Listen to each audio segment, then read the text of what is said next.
let's talk about Karkar. Dito sa Karkar, nakadungog man ang mga tao dito na ang mga katsila gikuha na ang dakbayan sa Sugbo, sa Nicolas o ang El Pardo, nakuha na balik. Nagduha-duha sila sa pag-abot ni Leon Quilat. Nahadlok sad sila na basig mapariha sila sa San Nicolas, gisunog. Si Andres Abellana, giingnan siya ni Kapitan Florencio Noel. Kapitan Municipal sa, Municipal sa Karkar. sa Karkar. Ni Timoteo Barcinilla alias Tioy, ni Kapitan Kadjo Haen, ni Jacinto Velez, o ni Kapitan Simeon Paras, na dili dadon ang revolusyon dito sa Karkar.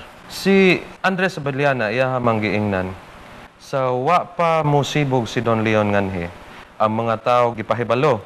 Una, nga anhi padangpon sa kabkap, kay anhi tapusa ang away, ug karon nga anhi ang mga tao, malisod na ang pagsulti sa kanila sa tagsa-tagsa, nga ang away adto usab, tapusa sa laing dapit.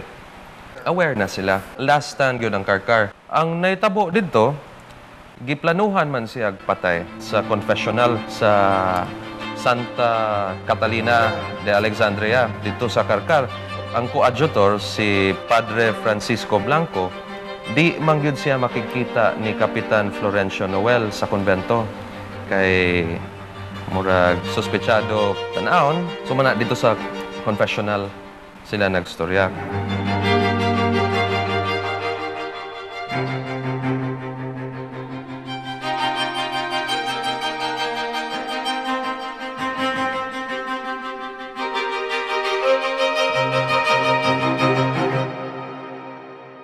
Si Quilat abot dito sa Picha City. Bisita siya sa balay ni Kapitan Simeon Paras. Unya gibalhin siya dito sa balay ni Kapitan Timoteo de Barcinilla na ni hapon.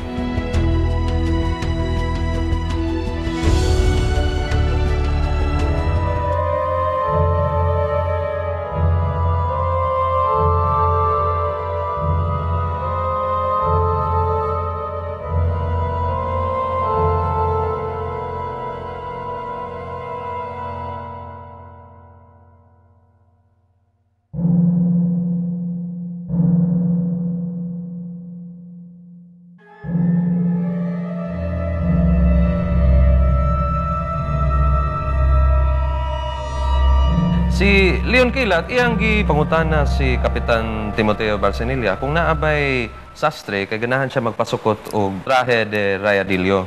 Uniforme sa kaning mga revolusyonaryo. Panahon na tingali, wa gito siya makapangandam og uniforme. Patahi sa siya sa Karkar. Patahi siya dito sa Karkar. Unya, ang mga katong nagplano na patyon siya, wa na sila may mutang. Usa sa mga kauban ni Leon Quilat, naman sila na recruit ang pangan si Apolinario Alcoitas, manang aid niya. Karkarano ni siya. Sa katong Picha City na dito sa Karkar, si Alcoitas, ngisulti siya na mga kaigsuunan, ipahibalo ko kaninyo na karong gabi una may ihawon akong kabayo. Kuan ang mga tao dito, wa sila kay baon sa sabot. Si Vicente Barcinilla, anak ni Kapitan Timoteo Barcinilla, maoy pinakauhahin na tao na nakigstorya ni Leon Quilat samtang buhi pa siya. Nalingaw siya ang istorya ni Leon Quilat. Bahin din sa dakbayan sa Sugbo, sa itabo din dugay sila nagstorya. Unya, si Leon Quilat natog siya sa kwarto dito dapit sa hagdanan. Si Vicente Barcinilla ug iyahang uyuan, si Mariano Alfafara, nagstorya sila guwas sa kwarto ni Leon Quilat.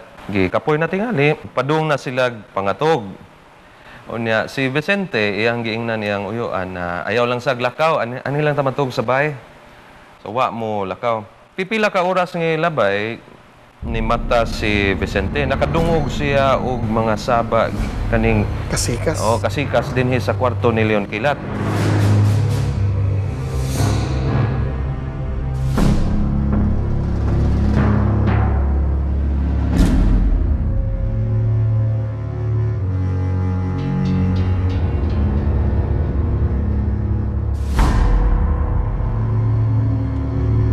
Nag-abot sila ni Florencio Noel, naggikan sa ubos padung ka gada og dako na kuros. Sunod si Vicente, iyang nakitaan ang ilahang katabang na si Kitay.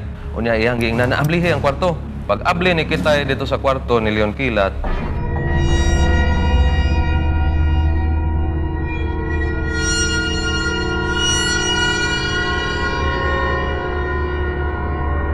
kita sila si Leon Kilat gitabangan daghan kay mga tao.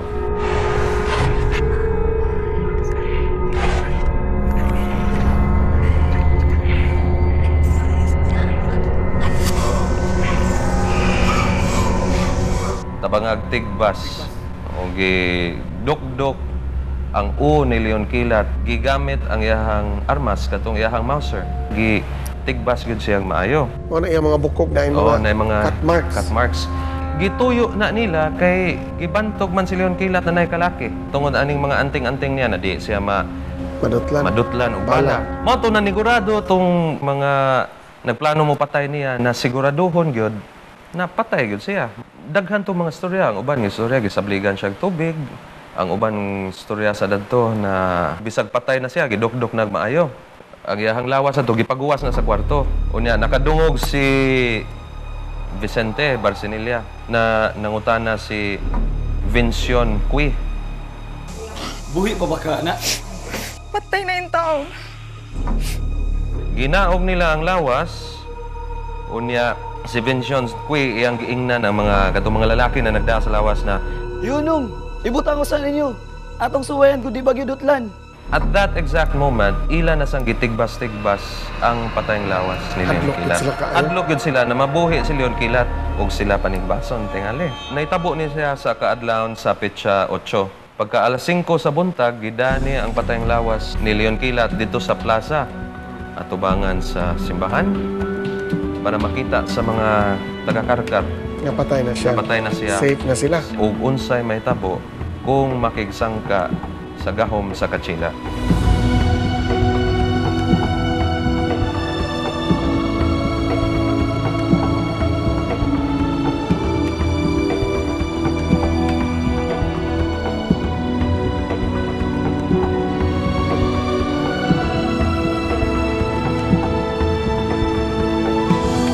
What was the fate of these kapitanes? Kaning mga kapitanes, after the revolution, miyembro man ni sila sa prinsipalya.